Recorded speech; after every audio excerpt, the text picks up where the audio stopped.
So in my last Mario Maker 2 video, I said I would be playing fan-made stages next time, and that's what I'm going to do today. So I had you guys post stages in the comments section and over in the stage share section of my Discord, and I gave you guys an ultimatum. I said until July 10th, post your stages, and I'd compile all of them and play through them. And it took me a really long time to play through all your guys' stages and to pick some of my favorites to play, which is what I'm going to do today. So before I jump into going through these stages, I just want to say that I went through all the comments on my video and the stage share section, and I was just writing down every single stage ID that I saw anyone post. I wasn't actually checking if the person posting it was saying that it was a stage they made, and I realized afterwards that some people may have just been posting stages that were just cool or stages they liked and wanted to share with people. So if these aren't stages, or if any of the stages that I liked here aren't a stage that someone actually made themselves and commented, and it was just someone commenting showing off someone else's stage, I'm sorry about that. I just picked my favorite stages among the ones that were posted. Also, I tried to play every single stage that was posted by July 10th. However, a lot of the stages ended up giving me the error where it says like there's, no stage, this isn't actually associated with a stage. So I don't know if people typed in the wrong letters and numbers, or if I typed in the wrong letters and numbers, or if people deleted their stages. I know sometimes people update stages. So a lot of the ones that were posted I couldn't actually play, but these are going to be my favorites out of the ones I could play. Okay, so how I'm going to do this is, first up, we're going to go over a couple runner-up stages, some stages that almost made my top favorite list. Then I'm going to go over my top 5 favorite stages. These stages really impressed me, and I'll talk about what I really liked about them. And then at the end, I'm going to actually play through my number 1 favorite stage. So it's actually going to be a bit more like a top 6, as I have 5 stages I want to show off, and then a 6th stage I'm going to actually play through the whole thing. I will show off the stage IDs for all these stages, so if you want to play through them yourself, you can. Okay, so first up in the runner-up stages is What Are You Waiting For by Mudkip97. So I really hadn't seen a stage like this yet. It's just a really interesting concept. So what you do is you get the mushroom, you have a locked door over here, and there's just like this big aquarium fish tank, and you have to hit this on-off switch and try to go fishing, basically. You can move it around, and there is a key in the tank to get the door, so you have to just kind of keep fishing, drop the fish off, and try to get that key. It's a really simple idea, so it didn't make my top favorites, but I hadn't seen anything like this done yet. I like the pun for the title, so yeah, I like this one. And then next in the runner-up stages are actually 3 stages, all made by the same person, Zardane. Koopa Kart 1 Carnival Skyway, Koopa Kart 2 Jungle Lane, and Koopa Kart 3 King Boo's Manor. I hadn't seen any stages like this. I don't really play multiplayer versus, but basically they're like multiplayer built stages where everyone's going to get a Koopa car to race, and you kind of just play Mario Kart. I just thought this was a really cool idea. I'll show you guys what I'm talking about. So this thing will start off, so you'd have a bunch of friends, and then boom, you go, you race for the doors, you go in, and your door is going to lead to a car, and all those doors would have led people to different cars. You jump out, I guess I'm really bad at this, and you race. It's just a big racetrack level. I just thought this was a really cool, unique idea. I hadn't seen it done anywhere else, and it'd be really fun to play with a bunch of friends, just basically Mario Kart built in Mario Maker. Okay, so that's it for the runner-up stages, just that fishing stage and those Koopa car stages. I just thought those were really unique ideas, but personally, I'm more of a fan of traditional old-school one-player Mario. So here's my top favorite levels I played. And the first one comes up once again from Zardane. So good job, Zardane. Your name also reminds me of Zardo, if you've ever watched Are You Afraid of the Dark? Zardo, accent on the dough. I don't know if people will get that reference. Anyway, this one's called Mario and the Beanstalk. So this level has a pretty basic theme, just climb the beanstalk, go up into the clouds, but it is a vertical level. It's a level where you're trying to just get to the top, and that's something new that's in Mario Maker 2, and this was my favorite level out of the ones that people left me that had that vertical theme to it. It's fairly challenging. It has some pretty tough platforming stuff going on in it, but nothing too crazy that I was like, that's unfair or anything like that. No, it was just good old-fashioned Mario platforming, fairly tough, fairly fun level. Next up, we have another In the Clouds level called Cloud Top Cruz. It's based off of the Mario Kart track of the same name, and this one is coming from Mayak Zebo. Isn't Zebo the clown also in Are You Afraid of the Dark? All these people's names are making me think Are You Afraid of the Dark? I don't know, just a weird coincidence. So this level's on the tougher side for sure. It's got that zero gravity thing going, but it actually did the physics of that really well. I know a lot of people put that in the stages, and it honestly ends up making the stage like either too easy or things aren't spaced out quite correctly, but I thought this stage did a really good job of it. And it does kind of capture the look and feel of Cloud Top Cruz pretty well with all the beanstalks and clouds and stuff. It has some cool stuff going on, like moving the thwomp with these. Like, that's pretty unique. Yeah, I just basically like this level. It is on the harder side, though, so if you try it out, good luck. Next up, we have Coffee Cavern Trials. I like that name. It sounds like it would actually be in Mario World. This is made by N2, and it's kind of just a cool series of unique puzzles and challenges that I thought were pretty solid. So this one has a clear condition. You have to have at least 50 coins, and you start right off at the exit, but you can't go to it. So you go down the pipe, and you have to do a bunch of different puzzles. And a lot of these were really unique. I hadn't seen them done in other Mario stages, so I thought that was cool. This thwomp comes down, like, this is neat. You ride him up. He's got the bullet bill on his head. There's a little, like, space for the bullet bill to get shot out of. You got to use the bullet bill to get in the pipe. There's just a lot of cool stuff like that going on in this level. Alright, so now we're down to my top 3 favorite levels that I played. This one is called The Secret of Bone Dry Ruins, and it's from Taunton T. This level just has a really solid theme with the dry bones. You can tell a lot of care was put into making the level look cool, and it's honestly just some really solid, very fair Mario platforming. It's a tough level. It's fairly short and sweet, but it's well made. There's some interesting stuff going on. There's some tough Mario platforming going on, but it's just enough to keep you, like, kind of frustrated, but worth coming back for.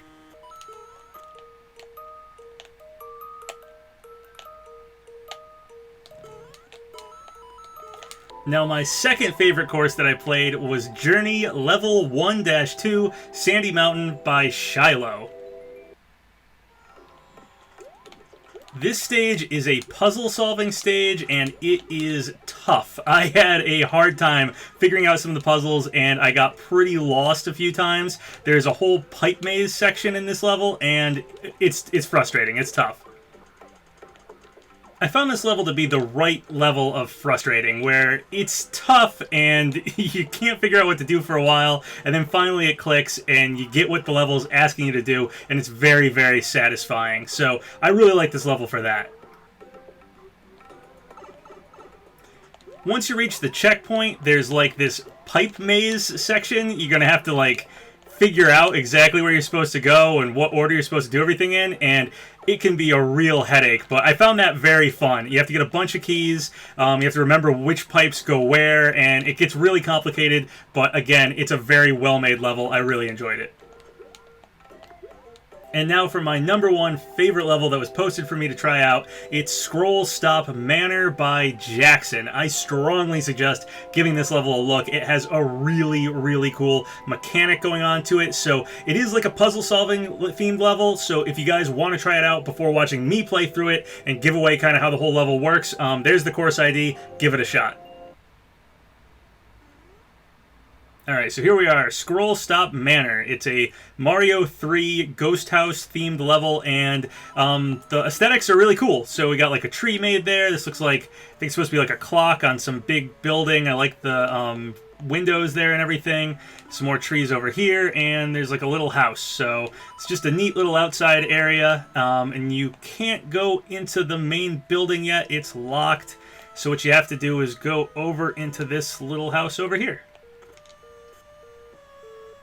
So this brings you right here, and you can get a key, so we can go in that door now.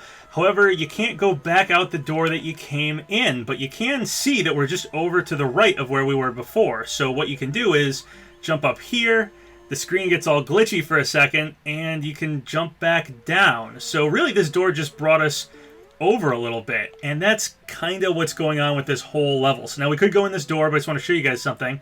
If we go back over, we can't go where we just were. You can't go past the screen anymore.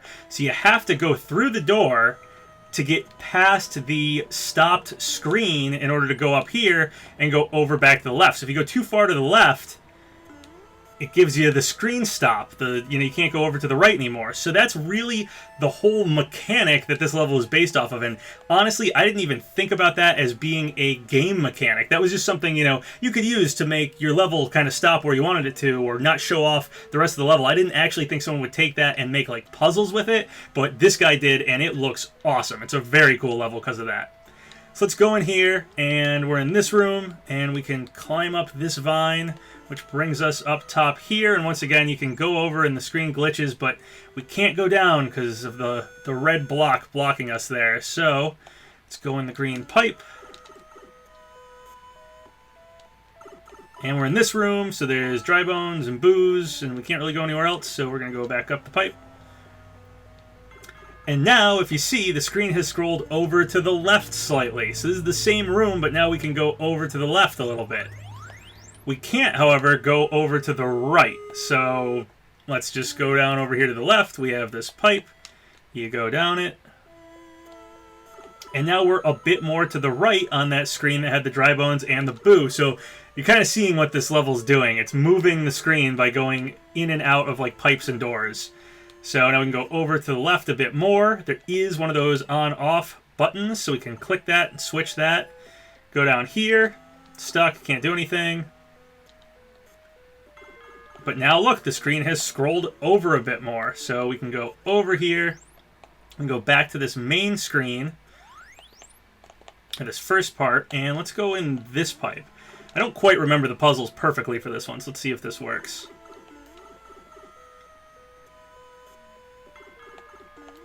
See. Nope, that leaves us still scrolled over to the left too much. So let's go down.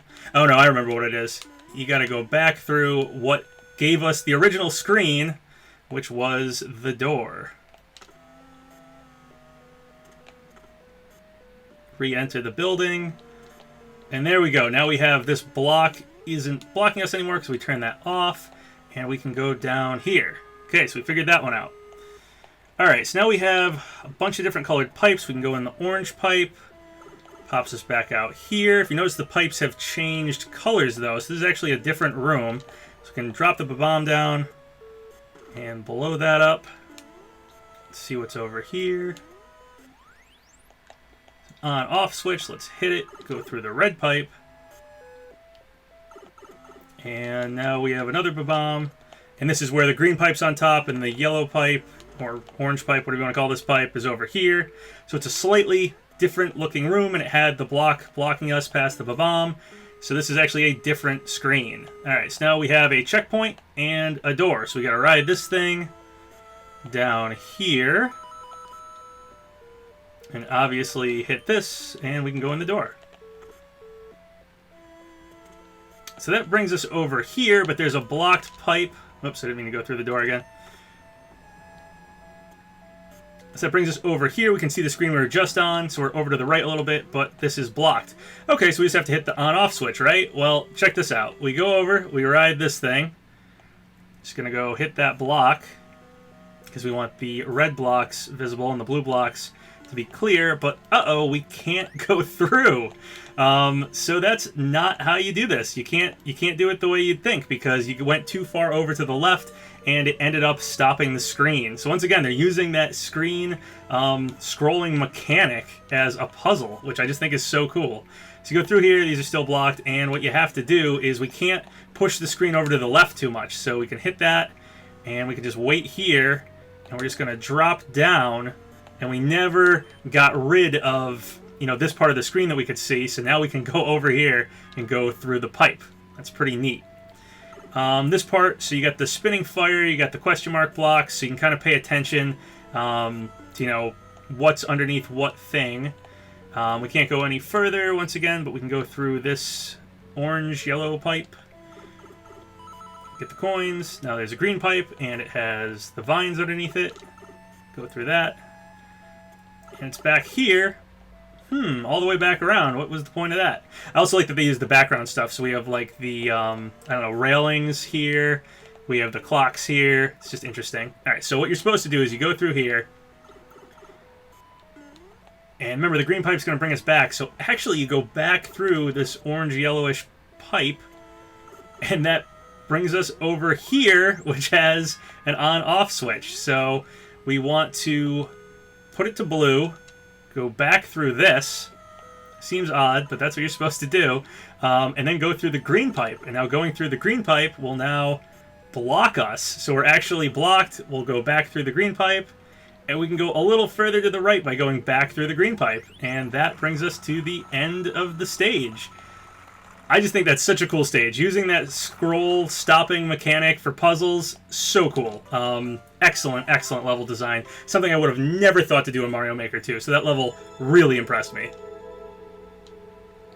So those were my favorite levels that I played that you guys posted either in the comment section of my last Mario Maker 2 video or over on the stage share section of my Discord, and I had a blast playing them. I strongly suggest you guys at home give those levels a shot.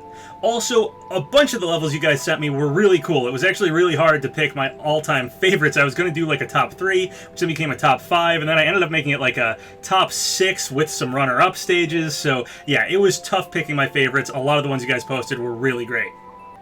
So I'm just now noticing that the world record holder for Scroll Stop Manor is called Hot Garbo. That is an excellent Mario Maker ID name. Good job on the name, Hot Garbo. So, hey, these are my favorite levels I played. Hot Garbo is probably my favorite user IDs that I've seen. But do keep posting your stage IDs in the comments, because I will play them if they're there. Might take me a while to get to them. And I don't know, either I'll highlight some fan stages, I'll highlight a stage I make, or I'll just highlight, I don't know, any stage I find online somewhere if I really like it. So once again, thank you guys for all the subscribes, all the likes. Really helps out the channel. So if you haven't subscribed yet, go ahead and do so, or like the video, or leave a comment, whatever you want. Until next time, have a good one.